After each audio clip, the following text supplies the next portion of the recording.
Let's say that.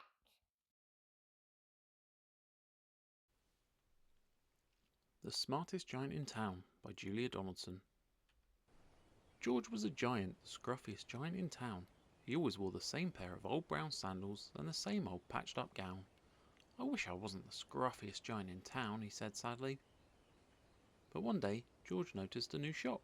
It was full of smart clothes, so he bought a smart shirt, a smart pair of trousers, a smart belt, a smart stripy tie, some smart socks with diamonds up the sides, and a pair of smart shiny shoes. Now I'm the smartest giant in town, he said proudly. George left his old clothes behind in the shop. He was about to go home when he heard a sound. On the pavement stood a giraffe who was sniffing sadly. "What's the matter?" asked George. "It's my neck," said the giraffe. "It's so very long and so very cold. I wish I had a long warm scarf." "Cheer up," said George, and he took off his stripy tie. "It didn't match my socks anyway," he said, as he wound it round and round the giraffe's neck. It made a wonderful scarf. "Thank you," said the giraffe. As George strode towards home, he sang to himself. "My tie is a scarf for a cold giraffe, but look me up and down, I'm the smartest giant in town." George came to a river. On a boat stood a goat who was bleating loudly. "What's the matter?" asked George. "It's my sail," said the goat. "It blew away in a storm. I wish I had a strong new sail for my boat." "Cheer up," said George, and he took off his new white shirt. "It kept coming untucked anyway," he said as he tied it to the mast of the goat's boat.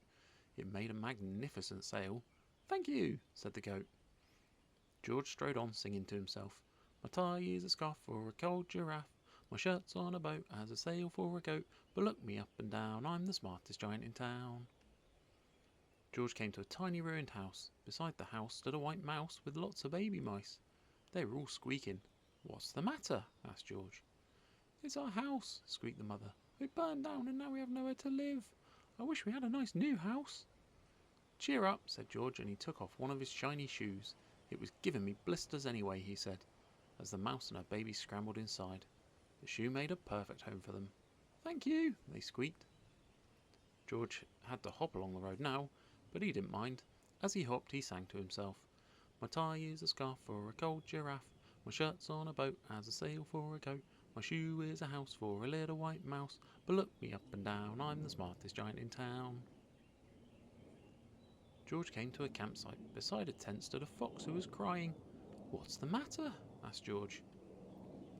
"It's my sleeping bag," said the fox. "I dropped it in a puddle. I wish I had a warm, dry sleeping bag." "Cheer up," said George, and he took off one of his socks with diamonds up the sides. "It was tickling my toes anyway," he said, as the fox snuggled into it. It made a very fine sleeping bag. "Thank you," said the fox. George hopped on singing to himself. "My tie is a scarf for a cold giraffe. My shirt's on a boat as a sail for a goat. My shoe is a house for a little white mouse. One of my socks is a bed for a fox. But look me up and down, I'm the smartest giant in town." George came to a big squelchy bog. Beside the bog stood a dog who was howling. "What's the matter?" asked George. "It's this bog," said the dog. "I need to get across, but I keep getting stuck in the mud. I wish there was a safe, dry path." "Cheer up," said George, and he took off his smart new belt. "It was squashing my tummy anyway," he said, as he laid it down over the bog. It made an excellent path. "Thank you," said the dog. The wind started to blow, but George didn't mind. He hopped on singing to himself. "My tie is a scarf for a cold giraffe. My shirt's on a boat as a sail for a goat. My shoe is a house for a little white mouse. One of my socks is a bed for a fox. My belt helped the dog who was crossing a bog. But my trousers are falling down. I'm the coldest giant in town." Suddenly George felt sad and shivery and not at all smart. He stood on one foot and thought. "I'll have to go back to the shop and buy some more clothes," he decided. He turned round and hopped all the way back to the shop. But when he got there it was closed.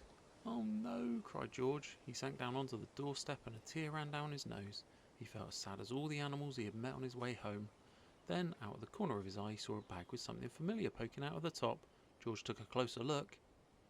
"My gown!" he yelled. "My dear old gown and sandals!" George put them on. They felt wonderfully comfortable. "I'm the cosiest giant in town," he cried, and he danced back home along the road. Outside his front door stood all the animals he had helped. They were carrying an enormous present. Come on, George, they said. Open it. George untied the ribbon. Inside was a beautiful gold paper crown and a card. Look inside the card, George, said the animals. George put the crown on his head and opened the card. Inside it said, your tie is a scarf for a cold giraffe. Your shirt's on a boat as a sail for a goat. Your shoe is a house for a little white mouse. One of your socks is a bed for a fox. Your belt helped a dog who was crossing a bog. So here is a very fine crown to go with the sandals and gown of the kindest giant in town.